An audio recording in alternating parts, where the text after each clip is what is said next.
दोस्तों नमस्कार, स्वागत है आप सभी का। चलिए जानते हैं मध्य प्रदेश की ताज़ा खबरों को। लेकिन उससे पहले अगर आपने अभी तक इस चैनल को सब्सक्राइब नहीं किया तो सब्सक्राइब कर लें ताकि आपको मध्य प्रदेश की ताज़ा खबरें रोजाना मिलती रहे। सबसे पहली और बड़ी खबर, श्री महाकालेश्वर मंदिर के गर्भगृह में 3 से 10 अप्रैल तक 8 दिन श्रद्धालुओं का प्रवेश बंद रहेगा। कारण है कि सीहोर वाले पंडित प्रदीप मिश्रा की शिव पुराण कथा वडनगर रोड मुरलीपुरा पर आयोजित हो रही है। इस दौरान महाकालेश्वर मंदिर में दर्शन के लिए आने वाले श्रद्धालुओं की सुगम दर्शन व्यवस्था को लेकर कलेक्टर कुमार पुरुषोत्तम ने शुक्रवार को अधिकारियों की बैठक ली। कलेक्टर ने कहा कि महाकाल मंदिर की दर्शन व्यवस्था महाशिवरात्रि के दौरान की गई व्यवस्था के अनुरूप की जाए। पार्किंग के लिए भील, धर्मशाला एवं कर्कराज पर पूर्वानुसार व्यवस्थाएं की जाए। महाकाल लोक के दर्शनार्थियों को बैरिकेडिंग में लेकर मानसरोवर तक लाया जाए।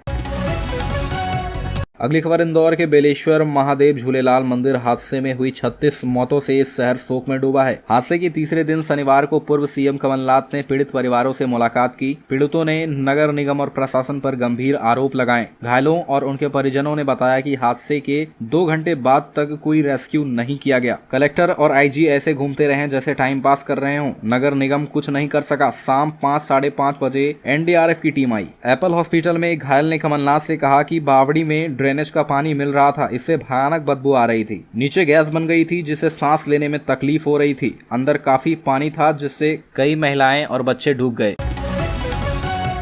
अगली खबर, बागेश्वर धाम के पीड़ादेश्वर धीरेन्द्र कृष्ण शास्त्री ने एक बार फिर हिंदुओं को जागने का आह्वान किया। उन्होंने कहा कि जब तक हिंदू एक नहीं होंगे तब तक ऐसे ही राम की यात्रा पर पत्थर फेंके जाएंगे, इसलिए एक हो जाओ। उन्होंने यह बयान दामोह में शनिवार सुबह उस समय दिया जब वहां पर बनने जा रहे टर्मिनल बस स्टैंड का शुभारंभ करने पहुंचे थे। पीड़ादेश्वर पंडित शास्त्री ने कहा कि इस बार पूरे देश में उत्साह के साथ रामनवमी मनाई गई। हम आपको जगाने का काम करते हैं तो लोग कहते हैं कि हम कट्टर हैं और हम कट्टर नहीं हैं। लेकिन फिर से रामनवमी पर देश में पत्थर फेंके गए। महाराष्ट्र, गुजरात, हावड़ा में सब जगह विचित्र स्थितियां हैं। हम यही प्रार्थना करते हैं कि अब हिंदुओं को जागना पड़ेगा।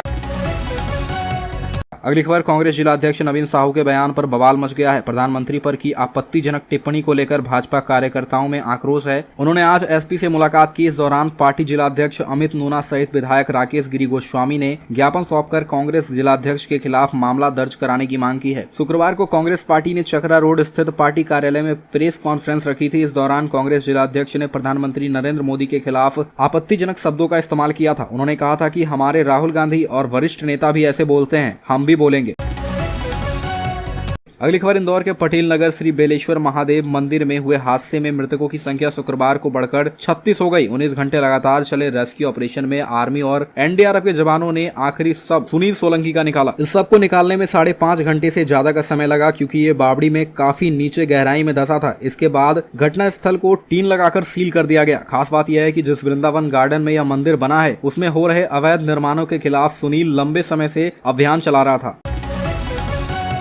अगली खबर, राजधानी में शहीद हेमू कालानी के जन्म शताब्दी वर्ष के समापन समारोह में अखंड भारत की मांग उठी। सम्मेलन में पाकिस्तान के सिंध प्रांत को भारत में मिलाने की मांग की गई। कार्यक्रम में बतौर मुख्य अतिथि शामिल हुए राष्ट्रीय स्वयंसेवक संघ के सरसंघचालक डॉक्टर मोहन भागवत ने इस मांग को और बल दे दिया। संघ प्रमुख ने कहा कि समझदार को इशारा ही काफी है, आगे बढ़ो। अगली खबर, 2023-24 के लिए एमपी बोर्ड से संचालित स्कूल को मान्यता देने की प्रक्रिया चल रही है। अधिकांश स्कूलों ने शिक्षा विभाग में आवेदन कर दिया है। अब जिला स्तर पर शैक्षणिक संस्थानों का निरीक्षण होना है। यह काम बीआरसी स्तर पर किया जाएगा जहां शिक्षा विभाग द्वारा तय मापदंडों के आधार पर संस्थाओं में व्यवस्थाएं देखी जाएगी। उसके बाद बीआरसी को अपने दायरे में आने वाले निजी स्कूलों का रिपोर्ट देना है। फिर जिला शिक्षा कार्यालय में स्कूल की रिपोर्ट पर अनुशंसा की जाएगी। संयुक्त संचालक कार्यालय से स्कूल की सूची विभाग को दी जाएगी। पूरी प्रक्रिया 1.5 से 2 महीने के बीच संपन्न करना है। विभाग की तरफ से संस्थाओं को हरी झंडी मिलने के बाद मान्यता जारी होगी।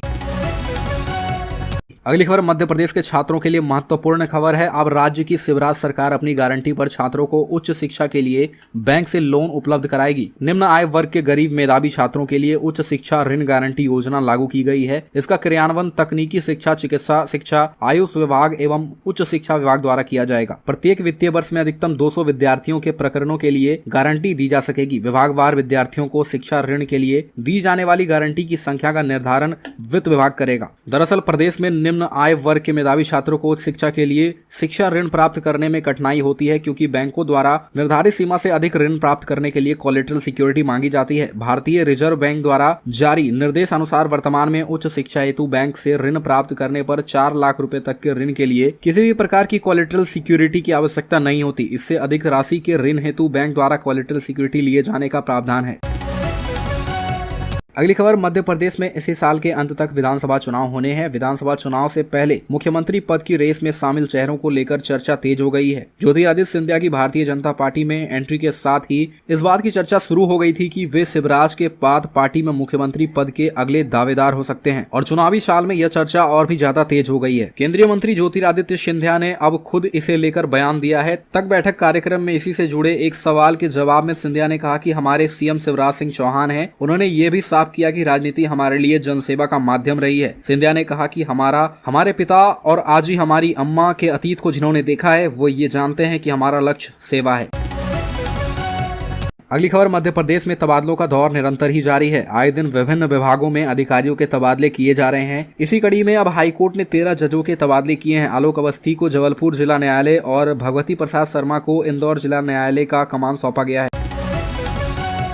अगली खबर, लाखों केंद्रीय कर्मचारियों के लिए अच्छी खबर है। महंगाई भत्ता वृद्धि के बाद जल्द एक और तोहफा मिल सकता है। खबर है कि 42% महंगाई भत्ते का लाभ देने के बाद केंद्र की मोदी सरकार आगामी चुनाव को देखते हुए फिटमेंट फैक्टर बढ़ाने पर विचार कर सकती है। इससे कर्मचारियों की बेसिक सैलरी में 8,000 की वृद्धि होगी। न्यूनतम बेसिक सैलरी 18,000 से बढ़कर 26,000 हो जाएंगे। हालांकि अभी आधिकारिक पुष्टि होनी बाकी है।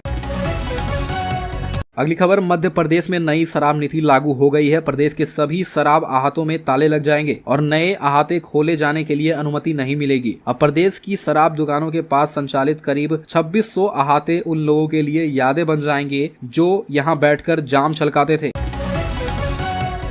अगली खबर, मध्य प्रदेश विधानसभा में विधायक श्री गोपाल सिंह चौहान ने पंचायत एवं ग्रामीण विकास विभाग से संबंधित प्रश्न पूछा था, जो क्रमांक 2003 पर दर्ज है एवं दिनांक 14 मार्च 2023 को पंचायत एवं ग्रामीण विकास मंत्री श्री महेंद्र सिंह सिसोदिया द्वारा इसका उत्तर दिया गया। उन्होंने बताया कि दिनांक 7 दिसंबर 2023 को जम्बूरी मैदान भोपाल में माननीय मुख्यमंत्री शिवराज सिंह चौहान द्वारा मध्य प्रदेश के रोजगार सहायकों की स्थानांतरण संबंधी मांग मान ली गई थी, परंतु अब तक ना तो ट्रांसफर पॉलिसी जारी की गई है और ना ही ट्रांसफर के लिए कोई तारीख निर्धारित की गई है। पंचायत मंत्री ने सिर्फ यह बताया कि कार्यवाही प्रक्रियाधीन है। कर्मचारी जानना चाहते हैं कि यह प्रक्रिया चुनाव के पहले संपन्न हो पाएगी।